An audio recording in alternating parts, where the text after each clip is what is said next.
벌써 10년도 넘은 중국의 거대한 구상 1대1로는 코로나 여파로 잠시 주춤했었습니다. 지난 2018년 헌법 개정을 통한 연임 제한까지 없앤 시진핑은 올 3월 중국 건국 이래 최초로 국가주석 3연임을 확정해 사실상 독재를 선언했습니다. 그리고 주춤했던 1대1로 프로젝트 재가속에 나섰는데 꽃길만 걸을 줄 알았던 그의 구상에서 이탈하려는 국가들이 속속 모습을 드러내고 있습니다. 어떤 일이 일어나고 있는 것일까요? 안녕하세요, 디스멘터리입니다.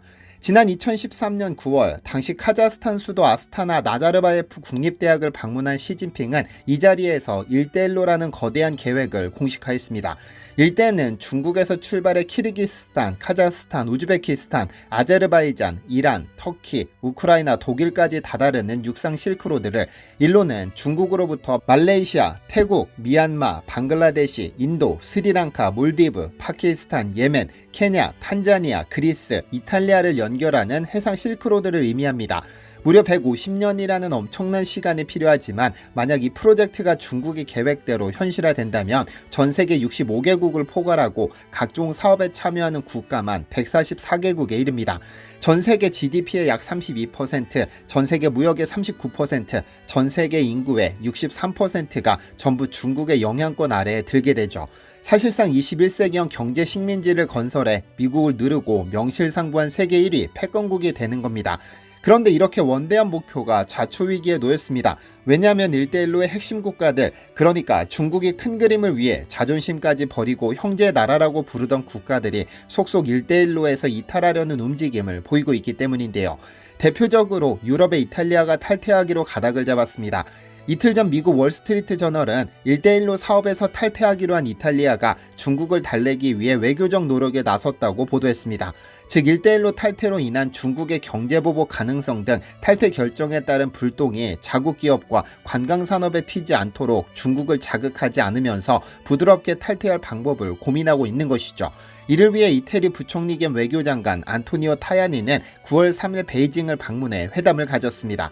그런데 이탈리아는 1대1로에서 상당히 의미 있는 국가입니다. G7 중 처음이자 유일하게 1대1로 사업에 참여했으니까요. 중국이 한참 1대1로 구상을 위해 참여국을 모집하던 2019년 당시 이탈리아는 선진국 중 최초로 1대1로 사업에 참여하기로 협정을 맺었습니다.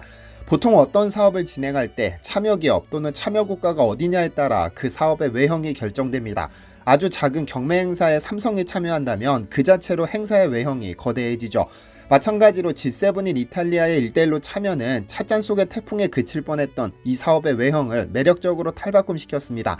그러나 당시는 이미 미국과 중국의 무역전쟁이 한창 중이었던 관계로 이탈리아의 이러한 결정은 서방 동맹국들의 엄청난 비난을 받았고 미국의 분노를 불러왔죠. 2019년 3월 23일 당시 주세페 콘테 이탈리아 총리는 시진핑 주석과 이탈리아, 중국 1대1로 양해각서를 체결하면서 1대1로를 공개적으로 지지하고 나섰죠. 이탈리아가 이 프로젝트에 참여하기로 한 것은 이탈리아 상품의 중국 수출을 증대시키고 노후한 이탈리아 사회 기반 시설에 투자한다는 것에 강한 유혹을 느꼈기 때문인데요. 왜냐하면 중국 국영기업들은 프로젝트에 참여하는 국가를 대상으로 낮은 금리의 융자와 대출을 제공하는 형식으로 투자하게 되는데 모건 스탠리는 중국이 2027년까지 1조 3천억 원이라는 천문학적인 돈을 투자할 것으로 내다봤습니다. 이런 상황에서 이탈리아는 유럽연합 중에서도 공공부채가 매우 크고 불황이 이미 오래전부터 시작되면서 중국에 손을 벌리게 된 겁니다. 존스홉킨스 대학교 에릭 존스 교수는 이탈리아는 투자와 지원이 필요한데 중국은 이를 제공해 줄 수 있다고 강조했었죠. 이로써 이탈리아는 중국과 양해각서에 서명한 13번째 유럽연합 국가가 됐고 G7 중 최초로 서명한 국가가 됐는데요. 하지만 불과 4년 만에 이탈리아가 중국 소나기에서 벗어나기로 결정한 겁니다.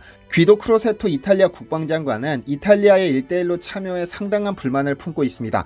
이탈리아 언론과의 인터뷰에서 그는 1대1로 참여는 즉흥적이고 형편없는 결정이었다며 이탈리아 상품의 중국 수출 확대는 거의 일어나지 않았고 오히려 중국만 이익을 봤다며 이탈을 강력하게 주장했습니다. 그리고 지금 현재 어떻게 하면 중국의 경제보복을 피해 즉 중국의 마음을 상하게 하지 않으면서 탈퇴를 공식화할 것인가를 고민 중인데요. 양국의 양해각서는 올 12월까지 탈퇴를 공식 요청하지 않는 한 2024년 3월에 자동으로 연장되는데 아마 조만간 이탈리아가 큰 결정을 내리게 될 겁니다. 그런데 어쩌면 1대1로 자체가 흐지부지 끝날 가능성도 없지는 않습니다. 왜냐하면 1대1로의 핵심인 유라시아 국가들도 점차 반중기류가 흐르기 시작했으니까요. 중국은 자국과 국경을 접한 러시아, 카자흐스탄, 키르기스탄, 타지키스탄, 파키스탄 등 유라시아 국가와 교통물류 사업을 확대하기 위해 경제 회랑을 건설하려고 했었습니다. 특히 카자흐스탄은 핵심 중 핵심 국가로 시진핑이 이를 공식화했던 것도 카자흐스탄이었죠. 카자흐스탄의 경우 러시아와 중국 다음으로 유라시아에서 큰 면적을 가졌는데 석유 매장량은 약 300억 배럴로 세계 12위 수준이죠. 중국은 일찍이 이러한 자원에 주목해 카자흐스탄 유전의 절반을 중국이 소유권을 가지고 있으며 카스피해에서 신장성까지 송유관이 깔렸습니다. 또한 중국의 중요 가스 수입국인 투르크메니스탄에서 오는 가스관이 3개나 깔려 있어 유럽으로 가는 물류 허브로 카자흐스탄의 대규모 투자를 감행했는데요. 특히 양국 경계지역인 호르고스 자유경제구역은 유럽으로 가는 출발지이자 물류 허브입니다. 즉 호르고스에 집결한 중국 상품이 국제철도를 통해 중앙아시아, 러시아, 유럽으로 수출되죠. 2017년 컨테이너 물동량이 약 10만 개였지만 2020년 50만 개로 급증했죠. 하지만 중국의 이러한 꿈과는 별개로 카자흐스탄 국민들의 반중 정서가 심상치 않습니다. 중국에게 빚을 갚아야 하는 투자를 탐탁지 않게 생각하죠. 1800년대 카자흐 부족은 조공을 강요하는 청나라를 피해 러시아의 지배를 선택했습니다. 중국은 러시아보다 더 위협적인 국가로 생각했으니까요. 자국 및 중앙아시아로 중국의 영향력이 확장되는 것을 경계하는 겁니다. 2016년 3월 카자흐스탄 정부가 외국인에게 토지 임대를 10년에서 25년까지 허용하자 카자흐스탄 국민은 이 조치가 중국에 혜택을 주는 것이라며 대규모 반중 시위를 벌였습니다. 국민의 반중국 정서에 놀란 나자르바예프 정권은 경제 및 농업 장관을 해고했고 토지개혁 정책 실행을 유예하기도 했죠. 유라시안 개발은행의 조사에 따르면 카자흐스탄 국민의 85%가 반중 정서를 가진 것으로 나타났는데요. 국민의 이러한 반대를 무릅쓰고 정부가 중국의 투자를 허용할지는 알 수 없지만 이러한 국민 정서가 반영되지 않을 수는 없을 겁니다. 자칫 카자흐스탄이 1대1로에서 탈퇴하기로 결정한다면 아마 중국의 입장에서는 유럽으로 가는 시작점부터 문제가 생기는 것인데요. 비단 카자흐스탄뿐 아닙니다. 중국과 국경을 접한 가난한 국가 키르기스탄과 타지키스탄도 처음에는 1대1로 참여해 쌍수를 들고 환영했었죠. 두 국가는 6대 회랑 중 하나인 중국 중앙아시아, 서부아시아를 연결하는 가스관이 지나며 우즈베키스탄과 중국을 잇는 철도가 놓일 예정이었습니다.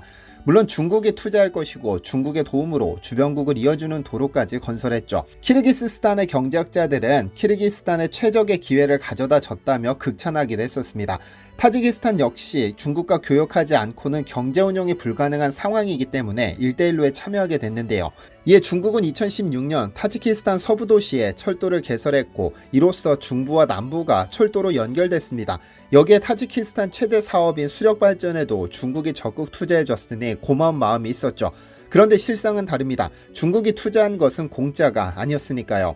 두 국가는 중국 자본으로 철도와 도로, 수력발전소, 가스관을 건설하며 빚을 졌죠. 낮은 금리라고는 하지만 나중에 갚아야 하는 돈인 겁니다.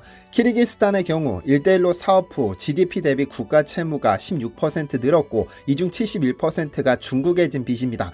타지키스탄은 수력발전소 건설을 위해 중국에게 3억 달러를 빌렸지만 이를 갚지 못하고 금강개발권을 넘겨야 했습니다. 투르크메니스탄 역시 남부가스전을 개발하며 지분을 중국에 넘겼습니다. 그런데 더 큰 문제는 중국의 투자가 해당 국가의 고용 창출에 큰 도움이 되지 않는다는 점. 왜냐하면 중국이 도로, 철도, 발전소 등 인프라를 건설하면서 현지 노동력을 고용하는 것이 아니라 저임금의 중국인 노동자를 유입시켜 그들에게 월급을 줬기 때문입니다.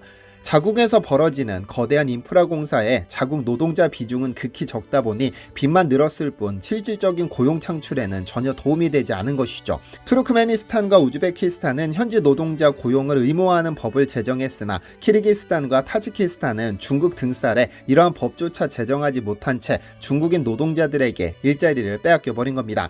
안 그래도 높은 실업 문제를 해결하지 못하고 빚만 늘었습니다. 이에 키르기스탄과 타지키스탄에서도 반중 정서가 높아지는 것뿐 아니라 자국의 발전에 위협이 된다고 느끼고 있습니다.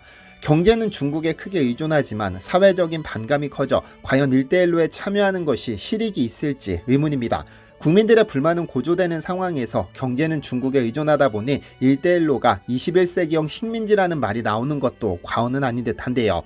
중국이 예전의 영광을 재현하겠다며 추진 중인 거대한 실크로드 프로젝트 1대1로 참여하겠다던 이탈리아는 탈퇴를 기정사실화했고 실제 참여한 몇몇 국가들은 경제 식민지 상태에 빠진 지금 과연 이 사업의 끝에 어떤 결말이 기다리고 있을지 지켜봐야겠습니다. 시청해주셔서 감사합니다.